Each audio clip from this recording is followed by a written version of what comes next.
Bien, bonjour à chacune et chacun d'entre vous. Je me réjouis de pouvoir intervenir à cette deuxième conférence Oméga qui a lieu à l'UNESCO pour pouvoir apporter le point de vue de la métropole du Grand Paris.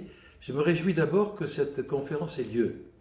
La première a eu lieu en 2015. Il y a eu une deuxième qui a eu lieu, une pré-conférence en décembre 2020. La métropole y était déjà présente. Et en tout premier lieu, je tiens à remercier l'UNESCO d'accueillir cette très importante manifestation et remercie bien entendu Audrey Azoulay, la directrice générale de l'UNESCO, qui a un regard très vigilant sur la tenue de cette manifestation importante. Je remercie bien sûr aussi mon ami Daniel Markovitch, qui est le président de l'association Arceau Île-de-France, qui est très investi dans cette opération, mais aussi dans le cadre du comité de bassin Seine-Normandie, etc., etc. Et je remercie également Bérangère Rabat, la secrétaire d'État chargée de la biodiversité, que j'ai rencontrée il n'y a pas longtemps d'ailleurs, sur les bords du lac du Der, dans une manifestation sur la biodiversité. Pour moi, cette manifestation est très importante, parce que c'est une prise de conscience qu'il faut déclencher au niveau des experts, que ce soit des scientifiques, que ce soit des politiques, des responsables, des gestionnaires de collectivités, que ce soit des opérateurs de l'eau, déclencher une prise de conscience qui implique que l'on dépasse, nous sommes à Paris, la métropole du Grand Paris, qu'on dépasse le lieu géographique de la métropole du Grand Paris et de la ville de Paris pour s'adresser dans le cadre de l'UNESCO au monde entier. Car il faut dire qu'aujourd'hui, 60% des populations urbaines vivent dans des mégapoles ou des métropoles. C'est donc un problème considérable que la gestion de l'eau, que ce soit l'eau potable, que ce soit toute autre manière d'utiliser l'eau, de telle sorte qu'il puisse y avoir des échanges d'expériences, qu'il puisse y avoir une recherche de bonnes idées, que l'on puisse les uns les autres s'inspirer de ce que font les uns les autres pour être meilleurs dans la manière dont on est capable d'appréhender ce problème. Et je pense bien sûr à la métropole du Grand Paris qui a besoin d'avoir les conseils de ses collègues, les expériences de ses collègues. Donc je pense que cette deuxième Oméga va permettre d'arriver vers ce genre d'échange indispensable avec des professionnels qui peuvent nous apporter des avis pertinents, car nous sommes les élus, les responsables, mais on ne connaît pas tout dans ce domaine, c'est bien évident. Et puis ensuite, cette plateforme qu'il est prévu de mettre en place, dont l'UNESCO sera gestionnaire, et merci infiniment de vouloir la porter pour nous, cette plateforme d'échange permanente va être un pas en avant exceptionnel.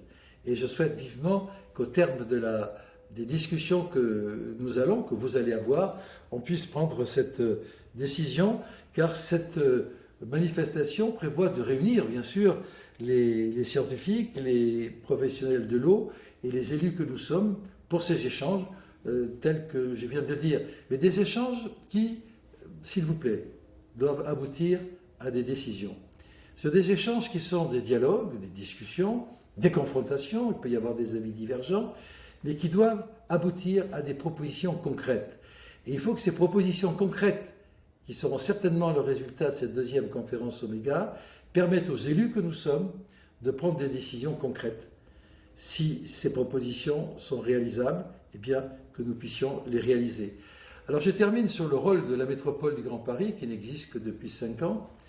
Elle est responsable de la GEMAPI, la gestion des milieux aquatiques et de la lutte contre les inondations, depuis 3 ans, 4 ans exactement, et elle s'est largement investie.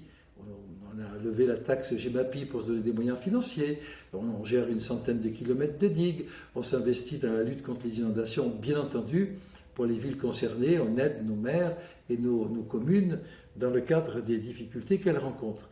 Mais je voudrais aller plus loin. Il se trouve que par les hasards de la vie, le président de la métropole du Grand Paris que je suis est devenu président de l'établissement public Seine-Grand Lac. Et ça, c'est important. Parce que la conjugaison des actions de la métropole et de l'EPTB Seine-Grand Lac permettent d'être encore plus efficaces par la gestion en amont des problèmes, des conséquences des inondations en aval. C'est très important.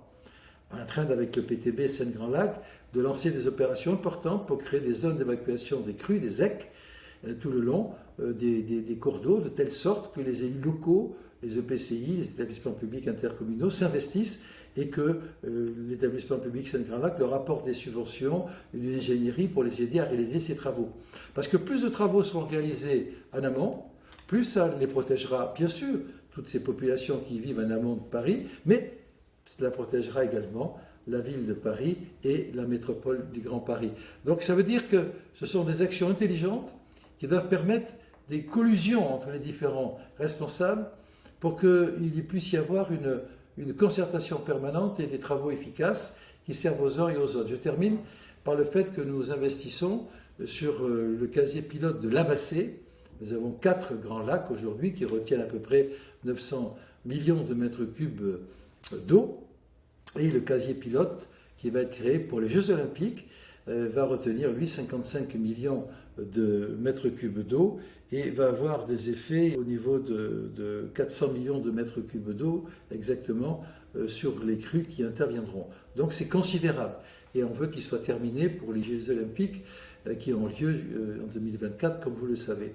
Voilà, donc moi j'ai besoin que vous me donniez des idées, j'ai besoin de ces échanges, je me réjouis que cette conférence ait lieu dans ces conditions.